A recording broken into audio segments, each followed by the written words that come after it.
Shalom teman-teman yang dikasihi Tuhan. Pada kesempatan malam hari ini saya mengucapkan terima kasih kepada kalian semua yang sudah bersama-sama dengan saya di channel ini. Jadi konten hari ini, konten saat ini bukan rencana saya, bukan di schedule saya, tidak. Tapi benar-benar ini murni merupakan sebuah konten yang mengklarifikasi dan merespon pertanyaan daripada teman saya adik rohani, yaitu Alvin Sanjaya. Jadi semalam itu saya diundang untuk pembicara di Google Meet di Persekutuan Doa Mari Mediatrix. Singkat cerita, saya membawa renungan tentang taat. Saya mengkelompokkan taat itu dalam dua hal. Yang pertama adalah singkatannya itu sendiri. Taat itu saya buat singkatan, yaitu eh, Tuhan arahkan, andalkan Tuhan. Jadi yang pertama adalah Tuhan arahkan. Bagaimana hidup kita siap Tuhan arahkan. Itu orang yang taat itu, dia siap diarahkan oleh Tuhan. Apapun yang dia lakukan, dia katakan kepada Tuhan, "Oke Tuhan." Nah, itu orang yang siap Tuhan arahkan, gak neko-neko sama Tuhan. Jadi Tuhan arahkan A, dia A. Tuhan arahkan B, dia B. Dia enggak A ke B, B ke A, enggak. Kemudian andalkan Tuhan. Nah, bagaimana juga dia bisa mengandalkan Tuhan kalau dia nggak siap diarahkan oleh Tuhan? Yang ada munafik, hypocrite yang terjadi kan. Jadi kemunafikan itu terjadi karena di bibirnya mengandalkan Tuhan, tetapi dalam kehidupan nyata dia nggak siap diarahkan oleh Tuhan. Nah, itu juga banyak terjadi di kalangan anak muda saat ini yang menjadi penyembah-penyembah gereja, tetapi ternyata bukan hatinya tertuju pada Tuhan. Banyak orang yang ikut live streaming, nyalain live-nya seolah-olah ibadah, tetapi dia justru malah asik ngapain gitu. Pokoknya kelihatan temennya dia online, dia kelihatan temennya dia ikut ibadah, padahal enggak gitu. Ya banyak sih terjadi di pandemi virus corona ini hal-hal yang membuat saya mulai mengevaluasi ternyata iman Kristen khususnya di kalangan anak muda menurun, teman-teman. Menurun karena benar-benar anak-anak muda saat ini yang saya lihat itu semakin dibentur dengan kecanggihan teknologi, semakin dibentur dengan free sex, semakin dibentur dengan hal-hal yang membuat mereka itu jadi ini, jadi itu, jadi ini, jadi lupa sama Tuhan. Karena mereka lebih mengutamain duniawi daripada kerohanian mereka di hadapan Tuhan. Karena sekarang udah gak zaman lagi ngomongin kerohanian. Dan mungkin juga pasti lebih orang asik sih sebenarnya ngomongin tentang hal yang ya yang sifatnya dunia daripada sifatnya tentang agama, tentang Tuhan. Itu jarang sebenarnya. Nah, teman-teman, kepudaran ketaatan itu benar-benar saya rasakan, saya lihat, saya evaluasi teman-teman di sekeliling saya memang benar-benar tidak siap untuk taat kepada Tuhan. Nah, itu juga menjadi kesedihan tersendiri bagi saya. Saya rindu ada pemulihan terjadi untuk mereka.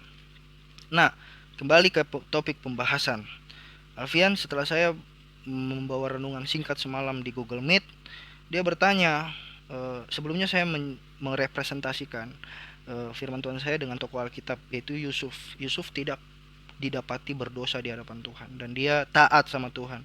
Dia menghindar dari istri Potifar dan siap menjadi orang yang dipakai Tuhan dengan ketaatan di hadapannya. Nah, Alfian bertanya kepada saya, "Bang, apakah Yusuf itu tidak berdosa? Bukankah tidak semua yang tertulis di Alkitab itu menyadari kita bahwa Yusuf itu tidak berdosa? Bukankah mungkin tidak tertulis kali di Alkitab dia berdosa? Karena saya yakin semua orang telah berbuat dosa, Bang." Nah, ketika saya mendapat pertanyaan seperti itu, saya jawab sesuai firman Tuhan. Ada juga selain Yusuf ya, Alfian, yang tidak berdosa ketika dikisahkan di dalam firman Tuhan. Contohnya Henokh yang ada di dalam kitab Kejadian. Dia hidup bergaul dengan Allah dan karena Allah sayang kepadanya justru dia diangkat dan tidak mengalami kematian. Ada lagi Yohanes Pembaptis. Dia pertama kali dikisahkan dia tidak berdosa. Dia menjadi orang yang awalnya lebih dulu lahir dibandingkan Tuhan Yesus, tapi dia menjadi orang yang merekomendasikan orang-orang untuk ikut sama Tuhan. Nah, gitu. Jadi sebagai suratan terbuka pada zaman Tuhan Yesus, yaitu Yohanes Pembaptis. Dan karena Yesus juga dia mati terbunuh di akhir hidupnya. Tetapi apakah dia dikisahkan berdosa? Tidak, tidak dikisahkan berdosa. Apalagi banyak yang tidak dikisahkan berdosa di dalam Alkitab, dan memang itu ya jelas karena mereka hidup sesuai dengan apa yang Tuhan mau. Yohanes, salah seorang murid Tuhan Yesus, dia tidak dikisahkan berdosa. Yohanes, ya itu dia. Jadi teman-teman, bukan berarti kita terlalu fokus di Roma 3 ayat 23 kali menurut saya. Nah, Roma 3 ayat 23 kan berbicara tentang karena semua orang telah berbuat dosa dan telah kehilangan kemuliaan Allah. Nah, itu benar. Karena itu berbicara tentang dosa keturunan, berbicara tentang dosa yang kita terima melalui pendosa. Keturunan kita dari awal itu pendosa, teman-teman. Kalian pasti tahu kan?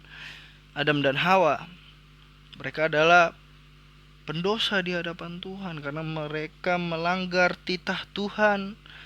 Tuhan bilang jangan makan, mereka bilang dalam hati mereka coba-coba makan juga. Nah, itu dia.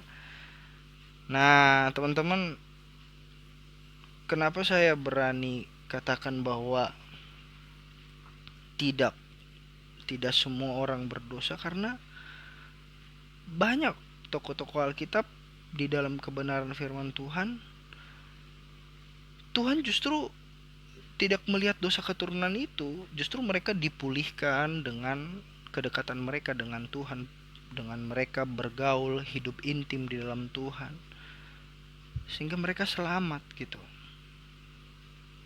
Nah, kalau ada pertanyaan tentang apakah semua orang berbuat dosa, iya benar, semua orang berbuat dosa, semua orang berbuat dosa. Tapi dosa apa dulu? Dosa keturunan. Benar, dosa keturunan, tapi dosa secara pergaulan, dosa secara tutur kata, saya yakin tidak semua orang mengalami itu. Ada, kita aja yang nggak tahu, mungkin zaman sekarang bisa aja ada orang yang benar-benar menjaga ketaatannya di hadapan Tuhan, menjaga tutur kata, sifat perbuatannya di hadapan Tuhan. Ya, mereka juga takut akan Tuhan Yesus, ya itu seperti itu. Jadi ya, yang bersih itu saya yakin pasti ada, karena kalau dulu ada pasti sekarang ada gitu. Ya kan? Kalau dulu aja ada Henok contohnya. Ya kan? Pasti sekarang ada gitu.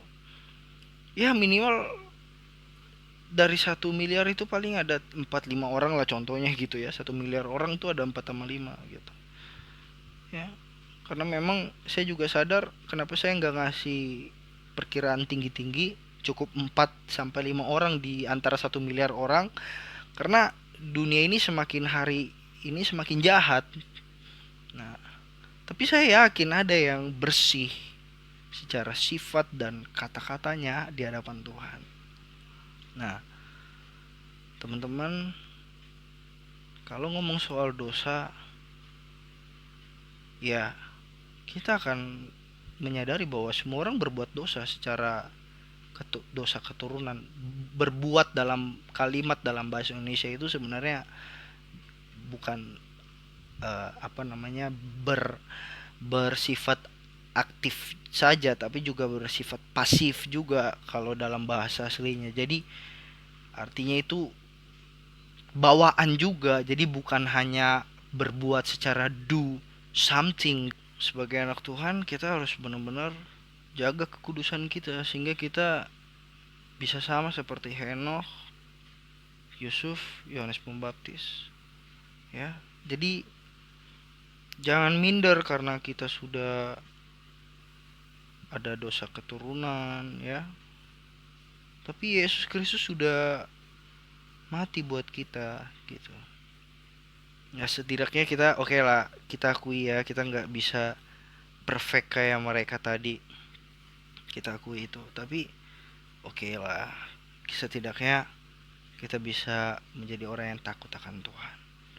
Teman-teman, percaya Tuhan beserta dengan kita. Tuhan Yesus memberkati dan jaga kekudusan hidup, dan selalu sadar bahwa tanpa Tuhan kita tidak bisa apa-apa. Sudah tahu dosa itu bahaya, jangan lakukan.